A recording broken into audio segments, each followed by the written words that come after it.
ఈ సంవత్సరం 2024లో జరగబోతున్న ఒక స్వతంత్ర సమరం అంటారా, మన రాష్ట్ర ఉనికిని కాపాడుకునే ఒక పోరాటం అంటారా, పలాసలో జరగబోయే ఈ యుద్ధానికి ఊపిరి పోసింది ఈరోజు ఉద్దానం మహిళ.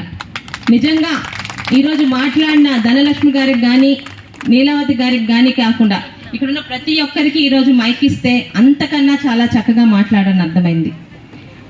ఎవరంటున్నారండి ఈరోజు శ్రీకాకుళంలో ఆడపిల్లలు మాట్లాడలేరని? ఏం చదువుకున్నారో తెలీదు, ఎంతవరకు చదువుకున్నారో తెలీదు. కానీ జగన్మోహన్ రెడ్డి 10 రూపాయలు ఇచ్చి 100 రూపాయలు తీసుకుంటున్న మోసాన్ని, 45 సంవత్సరాల వరకు మహిళలకి చేయూత పేరుతో ఇస్తున్న మోహాన్ని, ఈ 5 సంవత్సరాలు మోసాల ముసుగులో అప్పలరాజు చేస్తున్న తప్పు పనుల్ని చాలా స్పష్టంగా వారి భావనలో ఆ 2 ఆడపిల్లలు నా సోదరీమణులు చాలా చక్కగా ఈరోజు మాట్లాడారు. నిజంగా ఉద్దానం మహిళలకి ఈరోజు మనస్ఫూర్తిగా ధన్యవాదాలు తెలుపుకుంటున్నాను. వచ్చే ఎన్నికల్లో పలాసలోని విజయం జనసేన టీడీపీ ఉమ్మడి అభ్యర్థిదే, అందులో ఎటువంటి సందేహం లేదు. అది గౌతు శిరీషకి ఇస్తారా, దుర్గారావు గారికి ఇస్తారా, మరి నా పక్కనే కూర్చున్న సోదరులు దానేటి శ్రీధర్కి ఇస్తారా? మొత్తానికి ఇచ్చేది జనసేన తెలుగుదేశంకే. ఈరోజు ఎందుకు చెప్తున్నానంటే, ఈరోజు ఎంత చక్కగా ఈ సభ జరిగిందో మనందరికీ తెలుసు. కానీ రేపు ఉదయం ఈనాడు, ఆంధ్రజ్యోతి పేపర్ల కన్నా ఈ మధ్య కాలంలో 3 పేపర్లు చాలా ఎక్కువగా మన పలాసలో ప్రాముఖ్యం పొందాయి. అప్పలరాజు గారి పాపం సొమ్ముతో పోషిస్తున్న పేపర్లు.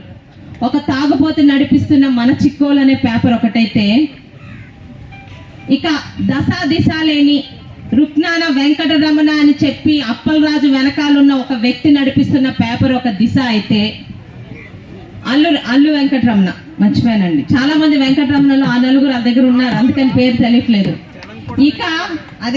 ఇక జనం అనే పేరుతో ఆయన పేరు కూడా తెలీదు. అవసరానికి అమ్ముకునే వారికన్నా ఇంకా నీచంగా ప్రతిరోజు తెలుగుదేశం జనసేన ఫోటోలేసి తెలుగుదేశం జనసేన కొట్టుకుంటున్నారు, తెలుగుదేశం జనసేన అని గింజుకుపోతున్నాడు.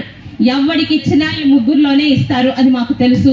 ఈ రోజు సభ మీద చాలా ప్రశాంతంగా కూర్చున్నాం తెలుగుదేశం జనసేన. నిజంగా రాసుకోవాలంటే 3 పత్రికలకి మీ పశువుల మంత్రికి ఈరోజు 8 లిస్టులు ఇచ్చినా ఇంకా పేరు రాలేదు. అసలు ఎన్నో లిస్టులో మీ పశువుల మంత్రికి పేరు వస్తుంది, అసలు వస్తుందా రాదా? ఆ పశువుని తరిమి కొట్టడానికి అయితే ఇక్కడ జనసేన తెలుగుదేశం చాలా రెడీగా ఉంది. ఎందుకయ్యా అంత గింజుకుపోతున్నారు పేపర్లలో?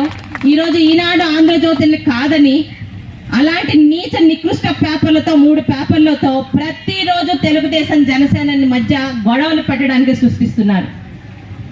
ఒక సినిమా రంగంలో రారాజుగా ఉంటున్న పవన్ కళ్యాణ్ గారు ఒక రాజకీయంలోని ముఖ్యమంత్రిగా 3 సార్లు పనిచేసి, మామూలుగా అయితే నాకెందుకు 74 సంవత్సరాలే రాజకీయాలు ప్రశాంతంగా ఉంటాను అనుకోకుండా ఇంకా రాజకీయాల్లో రాష్ట్రం గురించి పోరాడుతున్న చంద్రబాబు నాయుడు గారికి లేని ఈగో కూలింగ్స్ మాకెందుకుంటాయి? 2 పెద్ద నాయకులు దిగొచ్చారు ఈరోజు ఒకే సభ మీద. జనసేన పవన్ కళ్యాణ్ గారు తెలుగుదేశం జెండాని, చంద్రబాబు నాయుడు గారు జనసేన జెండాని మోసారంటేనే జనసేన తెలుగుదేశం కార్యకర్తలు పాలు నీళ్ళ కలిసిపోవాలి. కలిసిపోయే గిన్నె పాలెన్ని నీళ్ళని ఎవరైనా చూస్తాడా? చాలా ప్రయత్నిస్తున్నారు జనసేన తెలుగుదేశం కలిసినప్పటి నుంచి పోరాటాలు చేయాలని. ఈరోజు ఎంత ఇబ్బంది ఉంటే ఈరోజు ఈ స్టేజ్ మీద అక్కడ దుర్గారావు గారు కానీ సోదరులు ఇక్కడ దానేటి శ్రీధర్ గారు కానీ ఉండరే? మాకు లేని బాధ 3 పేపర్లు పెట్టుకొని 3 ఛానల్స్, తప్పుడు ఛానల్స్ తో రోజు జనసేనకు వస్తుందా, తెలుగుదేశంకి వస్తుంది? ఎప్పటికి వచ్చినా అప్పలరాజు భరతం పట్టేవాడికే వస్తుంది, అప్పలరాజు ఇక్కడ నుంచి పంపించేవాడికే వస్తుంది. ముగ్గురులో ఎవరికి వచ్చినా మొత్తం తెలుగుదేశం జనసేన కార్యకర్తలను కలిసి తరిమి ఇక్కడ నుంచి కొట్టేదాకా అప్పలరాజుకే వస్తుంది. అంతకు మించి ఇంకేమి వెరైటీ ఈరోజు ఇక్కడ జరగదు. ఎందుకంటున్నానంటే, ఇంత చక్కగా మరి ఆలస్యమైనా కూడా, కొంచెం ముందుగా ఇబ్బంది పడినా కూడా ఇంత చక్కగా జరిగిన సభ గురించి రేపు ఉదయం మన మిగతా పత్రికల్లో చాలా చక్కగా వస్తాయి. కానీ వాట్సాప్లో కనీసం ప్రింటింగ్ కి కూడా పనికిరాని వాట్సాప్ 3 పత్రికల్లో అట్టర్ ఫ్లాప్ అయిన తెలుగుదేశం జనసేన, కొట్టుకున్న తెలుగు తమ్ముళ్ళు జనసేన కార్యకర్తలు, అసలు కనీసం అక్కడ ఎవరూ లేకుండా వెళ్ళిపోయిన వాళ్ళు అని రేపు ఉదయం అబద్ధ పురాతలతో మీ ముందుకు వస్తుంది.